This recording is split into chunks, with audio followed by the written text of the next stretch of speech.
Eu vou pegar esses caras aqui, para quem não sabe quem é. Fábio Ricota, mestre Cell. É o mestre. Bacchini da Sois, também um especialista, dizem, né, em Open Web. Reinaldo do W3C.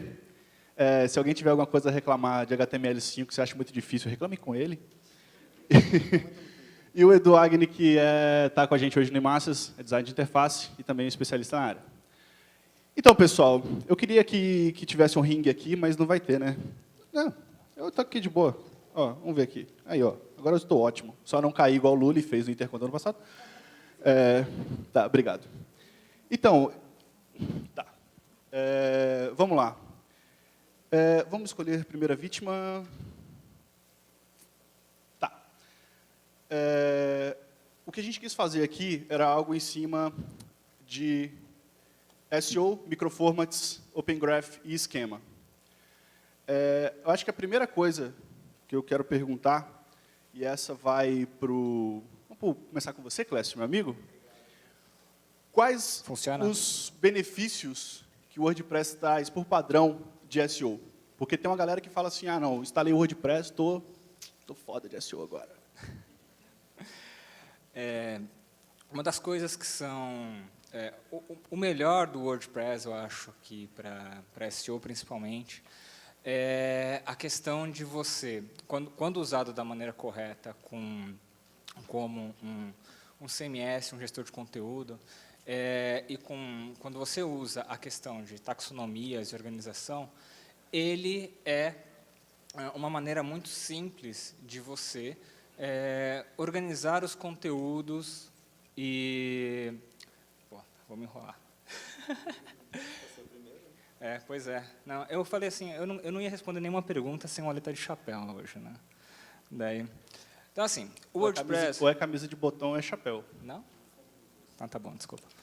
A questão é a seguinte, o que ele traz logo de cara, que é muito bom, é a questão de você poder fazer a sua URL de uma maneira amigável. Isso é uma coisa que é muito complicado se você for fazer numa plataforma como, por exemplo, uma plataforma MVC da vida. Ali, com o WordPress, você consegue fazer essa URL de uma maneira que ela fique de uma maneira amigável, da maneira que você quer organizar o seu site, independente do conteúdo que você tem por trás. Então, se você usa o WordPress como um gestor de conteúdo, em que você tem um paradigma de loop, de gestão de objetos, de mostrar ele de forma coletiva ou individual, por exemplo. Você tem lá o post como unidade mínima e você tem ele de uma forma coletiva. Ele pode te trazer essas informações de tagueamento ou das taxonomias de uma maneira muito simplificada. Eu acho que essa é a principal vantagem do WordPress para SEO. Vamos lá. E quais... Aí vai para o Reinaldo agora. Falando de SEO e tudo mais, quais as vantagens e benefícios que o HTML5 ele joga em cima do SEO e o que o WordPress, não sei se você consegue entrar nessa área, ele traz já por padrão de HTML5? Eu acho que o HTML5 ele trouxe uma coisa muito bacana no desenvolvimento web, em geral, que é você dar significado ao máximo de informações possíveis que você tem dentro do seu conteúdo na web. E isso acho que o WordPress ele tem feito de uma forma bem interessante, porque se a gente voltar um pouco no tempo, considerando o HTML4 ou XHTML, você tinha diversos blocos de conteúdo relacionados com div de header, div de section, div de footer, e hoje você tem elementos semânticos que você consegue dar significado para cada um deles. E aí, quando você for entrar em questões de microformats, RDF ou esquema, você consegue colocar cada vez mais informação e cada vez mais conteúdo semântico, porque para que sistemas de busca, para que robôs, máquinas, ou então até uma pessoa utilizando um tipo de browser, um tipo de tecnologia específica, que não seja um browser, pode ser um software que vai passar a informação toda em áudio para essa pessoa, como software leitor de tela, ela tem que ter a semântica muito bem estruturada para ela saber por onde ela deve navegar em determinados pontos. Eu acho que isso, o WordPress ele tem trazido coisas muito relevantes e tem ajudado bastante, especialmente nessa questão de você ter a possibilidade de colocar conteúdos semânticos, e você também, se você não concorda com aquele conteúdo que o WordPress ele te trouxe de padrão, você pode mudar, você pode fazer alterações conforme a sua necessidade. Eu acho que essa foi a grande pegada que o HTML5 veio trazer para o desenvolvimento web e, acho que, consequentemente, para o WordPress e para diversos outros gerenciadores de conteúdo que existem. Tá. Você tocou num assunto legal de robôs, de leitor de tela e tudo mais.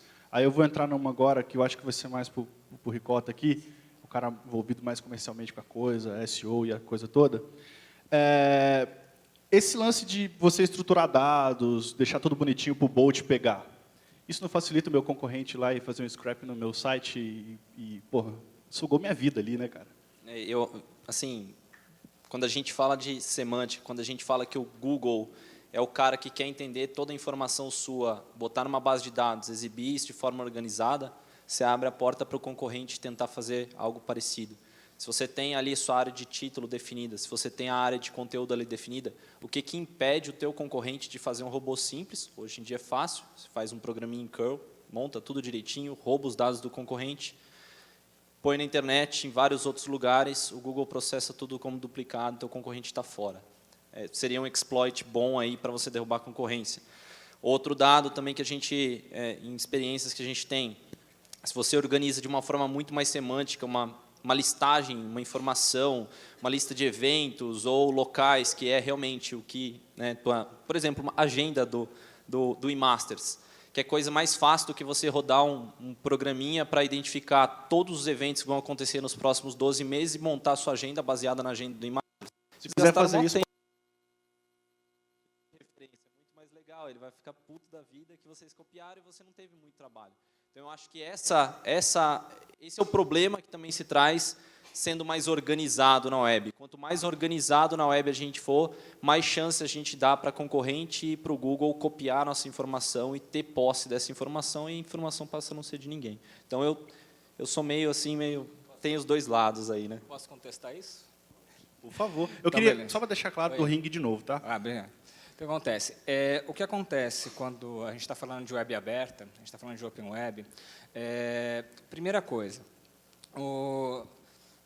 se você se importa com que o seu... Você não tem que se importar com que o seu concorrente vai copiar do seu código, porque a gente está lidando com web aberta, sabe? E quando você está lidando com web aberta, o seu posicionamento, na verdade, tem que ser um posicionamento de cauda longa, sabe? Você tem que, quando todo mundo está nivelado, o que você se posiciona semanticamente no seu site, o que você vai explicar, é o que você tem de diferente do seu concorrente, não o que você tem igual, sabe? E se ele copiou, normalmente, assim, você sabe que quando a gente está trabalhando com código aberto e o web é uma plataforma de código aberto, você sabe que o seu código é volátil, é um ponto na linha do tempo. Você colocou um ponto aqui, depois você começa a correr para conseguir mudar aquele negócio e está na frente de novo. É um caminho que você fica até sem ar, mas é isso que acontece todos os dias, é uma evolução constante. Então, quando a gente está lidando, por exemplo, com informação nesse sentido,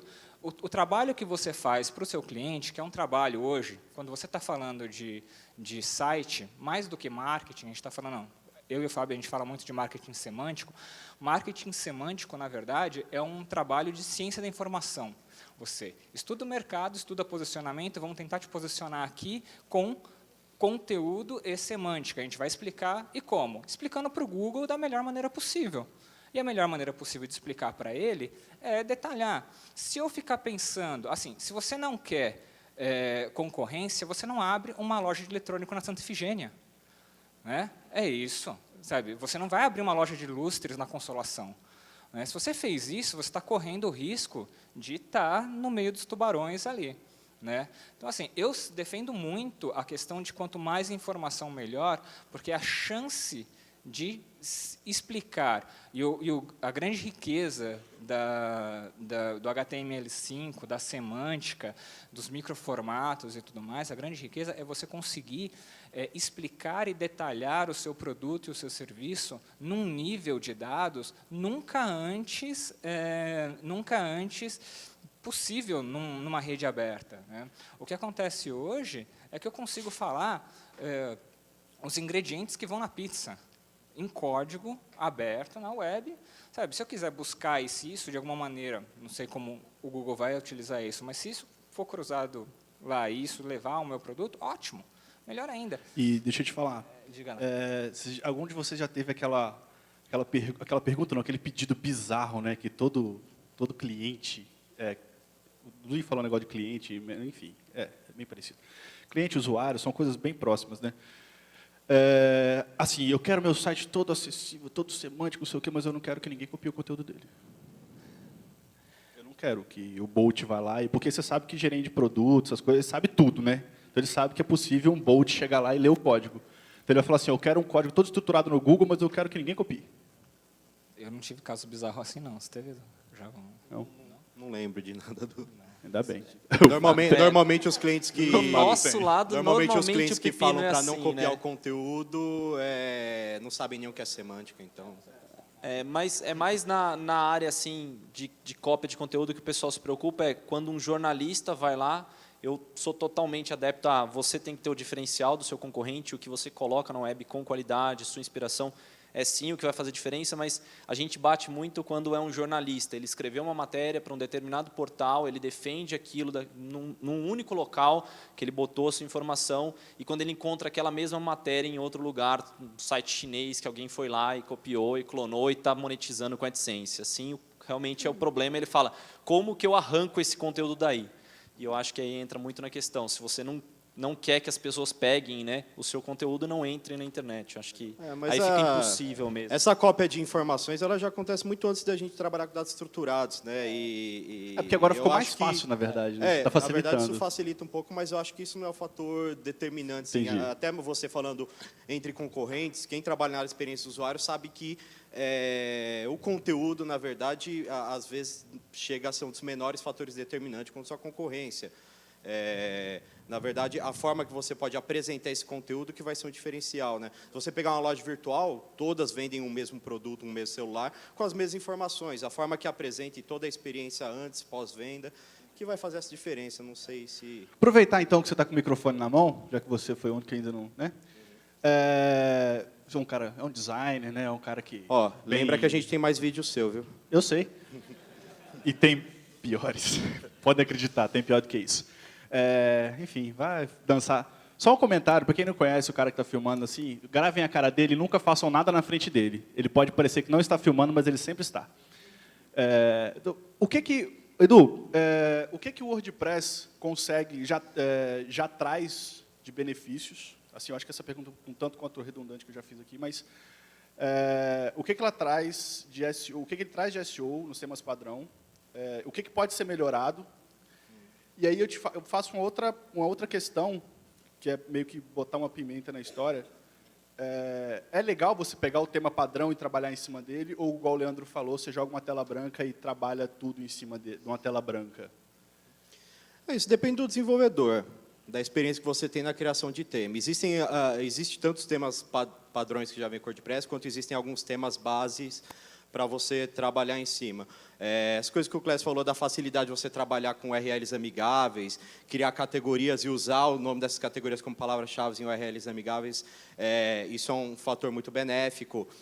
Ele já traz microformats, por exemplo, nas tags, e isso pode ser usado por mecanismos como o Technorat, né?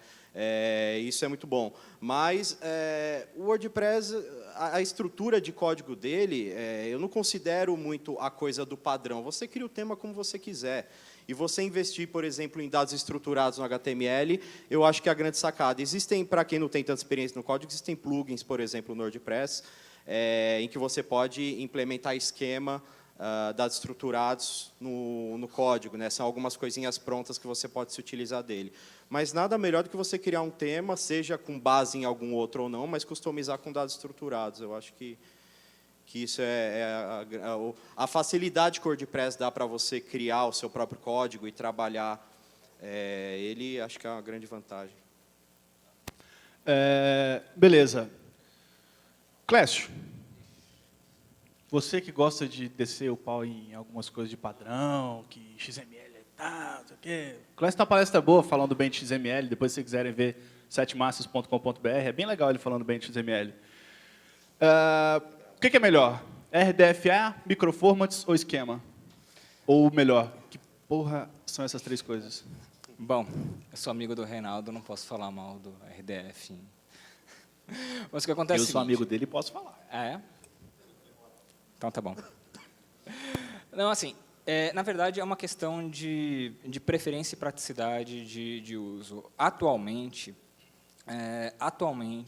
com HTML5, o esquema é o que está sendo mais bacana de se usar. Então, assim, RDF ou RDFA é o padrão do W3C para semântica, né? Originalmente baseado em XML, tudo mais, por isso que ele falou que tem uma palestra minha sobre XML, que a gente estava falando sobre Open Data e cruzamento de dados e tal, né? O Microformats foi um padrão baseado em classes, né? Que foi usado por algum tempo, mas o esquema ele é um padrão semântico de você transformar objetos genéricos no HTML em algo mais específico, que ele chega num nível de capilaridade, ali, num nível de detalhamento que é assustador. Né? Você consegue definir objetos, você transforma mesmo o seu código numa base de dados. E ele, na minha opinião, é a opção mais interessante hoje para você definir. Ali você pode falar que um objeto genérico, seja uma section, seja um div, qualquer coisa, ali você fala assim, daqui até aqui eu estou falando de uma padaria, beleza? E daqui até aqui eu estou falando de pãozinho. Isso, você coloca isso dentro do seu código. Né? Se você está pensando num conceito de web aberta, que é o que a gente está discutindo, né, nós somos adeptos, que a gente estava até tendo uma discussão, estava tendo uma conversa muito boa sobre DRM agora com o Léo Balter ali, a gente estava falando do seguinte, a gente está numa era em que o seu modelo de negócio ele tem que ser baseado em serviços e nos serviços que você oferece abertos, em geral, as pessoas têm que saber e você adequa o seu modelo de negócio para se beneficiar das pessoas saberem e terem acesso à sua informação. Né? E quanto melhor você explicar isso, por exemplo, para o Google, que é o mecanismo padrão hoje em dia, melhor isso pode ser organizado, chegar para você. Ou mesmo, se outras pessoas quiserem fazer, se eu quiser fazer um site só sobre restaurantes e rodar um crawler na internet e conseguir achar todos os restaurantes que estão semanticamente acessados e fazer um menu virtual, eu faço mashups muito fáceis com isso. Então, na minha opinião, o esquema é mais promissor. Né? Eu não sou dono da verdade, né? Mas tem gente que gosta mais de RDFA, tal, mas, na minha opinião, é isso aí. O que você acha, Dudu? Só para diferenciar, assim, o Google, para a criação de rich sniffers, né, os dados ricos lá nos resultados de busca, ele aceita RDF, microformats e o microdata, que faz parte da especificação do HTML5. O esquema, na verdade, ele é um vocabulário criado por Google, Bing e Yahoo, utilizando o microdata. O microdata vocês podem utilizar para criar dados estruturados e estender ele como quiser. Cada um pode criar seu vocabulário, pode manipular com JavaScript, fazer o que quiser. O que o Google, o Bing e o Yahoo fizeram foi criar um vocabulário que se utiliza do microdata para exibir esses dados estruturados. E ele, aliás, eles justificam na própria documentação que utilizaram o microdata por ser muito mais flexível para a criação desses vocabulários do que o RDFA ou do que os microformats, né? Então, o esquema é o vocabulário do Google, assim, se vocês querem aparecer no Google, nada melhor do que falar a língua dele, né? Ele criou esse vocabulário justamente para o reconhecimento próprio e para a criação desse hit sniffer da forma que ele achar melhor. Mas ele também aceita para a criação de hit sniffers, vocês acham facilmente na documentação do Google, microformatos ou RDFA. Inclusive, tem algumas coisas, por exemplo, criação de breadcrumbs estruturados, que no esquema ele só aceita se você fizer a declaração como website, se você fizer a declaração como movie, como um filme ou como uma receita, ele não aceita breadcrumbs. E aí, no caso, eu prefiro usar como RDFA para a criação de breadcrumbs, ou então a especificação das tags com microformats, né? Mas, de um modo geral, a utilização do esquema acaba tendo um resultado mais rico, né? 2 centavinhos, né? Num evento no finalzinho do ano passado, o Bing afirmou que ele deve descontinuar o suporte para o RDFA e microformats e aderir ao esquema. Então, nos próximos meses aí a gente deve ver essa tendência, e o Google está com uma tendência das documentações mais novas só lançar realmente a informação do esquema, ignorando as outras. Ele aceita as outras ainda, na minha visão, eu acredito que ele vai continuar aceitando, porque ele quer mais informação, mais dados, mas você vai vendo, encontrando na documentação, cada vez mais aparece esquema. Me corrija se eu estiver enganado. O Open Graph ainda usa o RDFA. Sim. Então, isso Ele é baseado no RDFA. Então, isso pode ser um problema. Eu acho que deve vir alguma coisa mais para frente, mas eu acho que talvez seja uma jogada ruim da Microsoft para tentar, né, definir só um padrão. E o Google sempre fala, cara, eu quero qualquer informação e eu vou criar algum jeito de interpretar essa informação. Então, acho que todos ainda são válidos, mas olhando a documentação, cada vez mais só vê esquema, ele citando mais esquema. Deixa eu só fazer um comentário. É até interessante essa discussão, porque a gente está comentando de esquema, RDF, uma competição entre os dois, mas eu acho que vale a pena lembrar que como é a relação dos padrões desenvolvidos pelo W3C com a comunidade, especialmente com os desenvolvedores e com a indústria de browser. Eu não sei se todos vocês aqui lembram da época que surgiu o XHTML, que era uma beleza todo mundo desenvolver com XHTML, tudo tem que abrir e fechar listas, tudo não tem que ter letra maiúscula no meio dos nossos atributos. E aí, de repente, porque o mercado estava seguindo por uma linha que era muito mais vantajoso a gente desenvolver pensando numa linguagem estruturada de uma forma, o W3C ele parou o grupo de XHTML e seguiu pelo de HTML, para dar continuidade em cima do HTML5. Então, é interessante essa discussão para a gente poder pensar que não é uma disputa de esquema contra a RDF, quem ganhar, mas o W3C ele participa dessas discussões junto com o mercado e junto com a comunidade. Então, esse é um ponto interessante e acho que isso é muito valioso para essa disputa de mercado. Eu ia soltar uma outra pergunta aqui, mas aproveitando que a gente falou de Open Graph, Facebook, eu acho que isso vai para o Ricota. Eu consigo, assim, porque todo mundo fala de Open Graph, só se fala Facebook e a coisa toda. Como que eu consigo ir além disso? Ou eu não consigo ir além disso? A integração do Open Graph, é possível usar o Open Graph além do Facebook? Olha, no lado que a gente trabalha, né, realmente lá na Mestre, ainda não, né? Ele é utilizado assim, de uma maneira bem delicada, bem leve também pelo Google+, que eu acho que seria o passo do Google. Eu acho que novas ideias virão aí nos próximos meses, assim que a adesão, o olho de todo mundo comece a ir ali para o lado do Google+, porque até então ele pensava somente em páginas, somente em dados estruturados, uma forma de entender essa informação. Eu acho que pelos recentes lançamentos, aí, principalmente pelo Knowledge Graph, que é ele entender o que são cada uma das coisas, eu acho que ele deve lançar novidades aí nos próximos meses. A gente deve ver alguma coisa nova, mas por enquanto ainda não estou sabendo de nada além disso. Alguém tem alguma ponderação? Não, passa, beleza. Opa, vamos lá. Eu vou levantar uma bandeira aqui que eu gosto muito e tenho participado cada vez mais. Eu sei que o evento é especificamente por WordPress, mas acho que essa pergunta é bem global.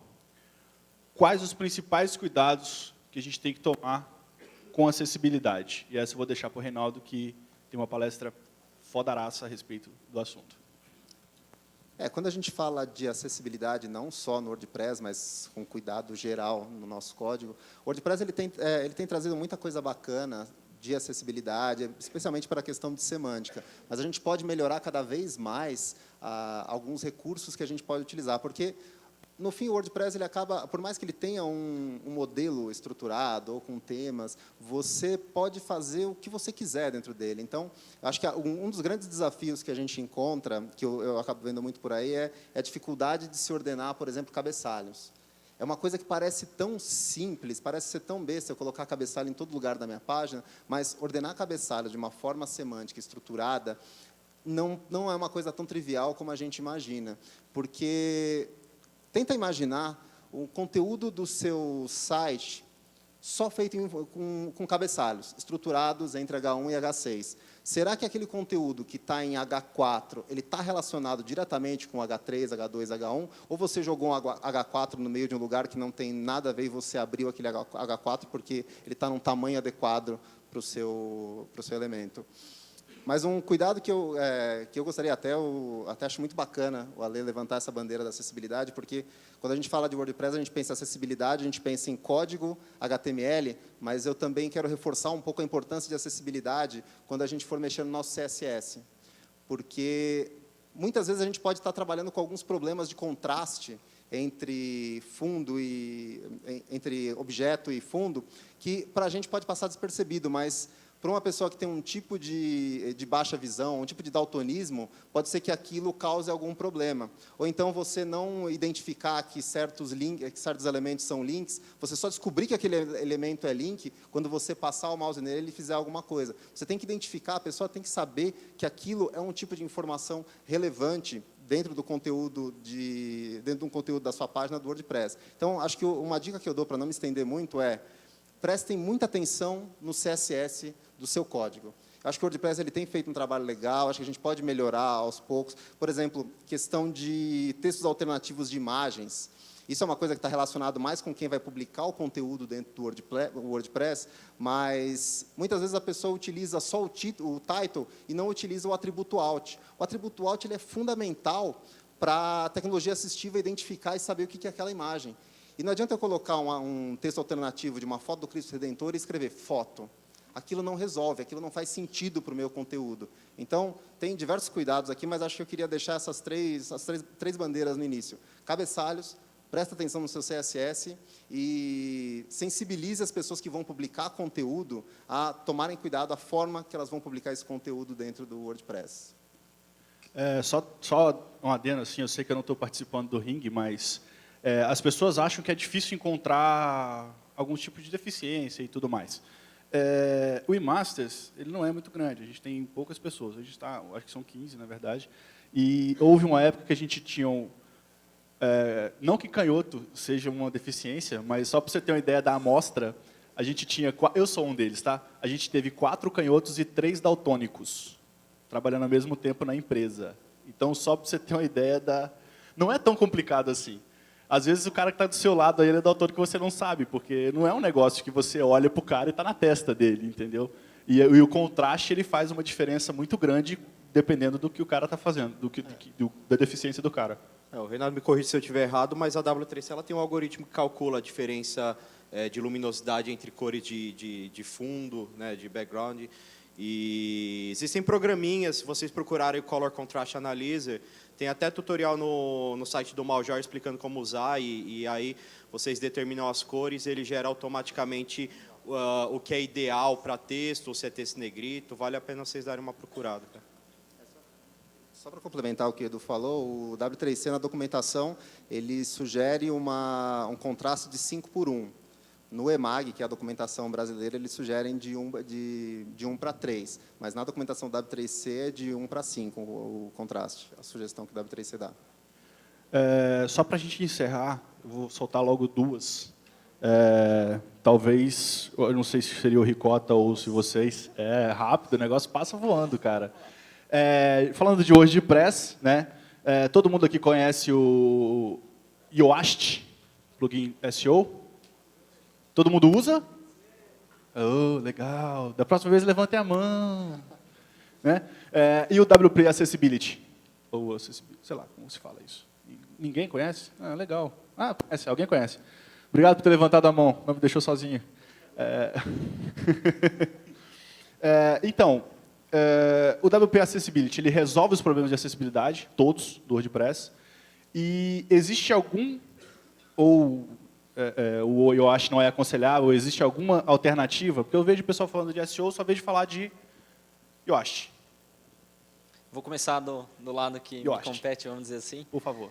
O WordPress SEO, para quem acompanhou um pouco da história do Yoast, né, do Just, é o nome do Yoast, cara, obrigado. Né, que desenvolveu, ele fazia vários plugins, ele começou por alguns plugins bem simples para SEO, ele chegou a ter, acho que, uns 5 plugins juntos, né, de breadcrumb, de título, de meta description e tudo mais, de sitemap, e ele juntou tudo em um. Então, o que eu recomendo em termos de plugin, né, é que você escolha um padrão, que seja o WordPress SEO, que seja o Platinum SEO Pack lá da vida, que seja o Advanced SEO da vida, mas que você não se concentre somente no plugin, que não é o plugin que vai resolver a tua vida, né? Não é ele que vai ditar se você vai estar bem ou não no Google. Eu gosto do WordPress SEO, a gente usa lá na Mestre, o Biratã está lá, o Wagner está ali, eles conhecem bastante, e o que eu recomendo é, ele tem alguns plugins adicionais também que já estão integrados com ele. Por exemplo, se você for um portal ou um blog, né, como o nosso amigo Biratã integrou essa semana, um sitemap de notícias dentro do blog dele, que é do próprio Yoast. Então, ele já entra dentro da parte do WordPress SEO. Ele tem o vídeo SEO também, que é muito bom. Ele faz a questão de read snippet com vídeo, que é pago, mas é muito bom. E também, por último, ele tem um plugin de local search, que também é integrado nele. Então, eu gosto de economizar, se é um cara que está desenvolvendo, um time que está desenvolvendo, provavelmente a otimização do código ficou muito melhor, ele conversa muito mais rápido, e é um cara que está sempre antenado nas coisas de SEO, então qualquer novidade ele já atualiza.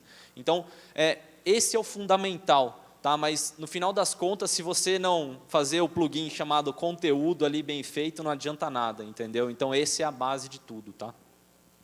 Falar rapidamente sobre o plugin de acessibilidade, se a resposta curta e grossa, não, ele não resolve todos os problemas, mas ele ajuda em alguns desses problemas que eu até comentei nessa pergunta anterior. Por exemplo, imagina aquela situação do cara que vai publicar desesperado aquela imagem e ele tem que colocar obrigatoriamente o title e tem que colocar um alt. Aí ele escreve no title foto e aí ele copia aquele texto e cola no alt. Esse plugin ele consegue eliminar os titles redundantes. Então, se você tem uma imagem com esses dois atributos iguais, ele elimina o title e mantém só o alt, que é o mais importante nesse caso para descrever a imagem. Ele resolve um problema bem interessante, que é um bug do WebKit, que é o salto para conteúdo. Então, o salto para conteúdo, quando você vai navegando por tab, o que você tem que fazer? Quando você chegou no salto para conteúdo, ele é uma âncora que ele tem que jogar para o meio da sua página. Nos browsers do WebKit, quando você entra nesse salto para conteúdo, ele move o foco para aquele elemento, só que o próximo tab ele continua navegando pela página. Então, ele consegue resolver esse problema, só que você tem que eliminar o padrão que ele já vem do WordPress. Então, ele resolve alguns problemas, mas ele ainda tem algumas deficiências nesse caso. Só para complementar, assim, plugin não resolve falta de organização de conteúdo. Então, o que ele vai resolver, você pega um tema, ele coloca alguns paliativos que melhoram, só que ele não resolve, por exemplo, a organização entre H1, H2, H3.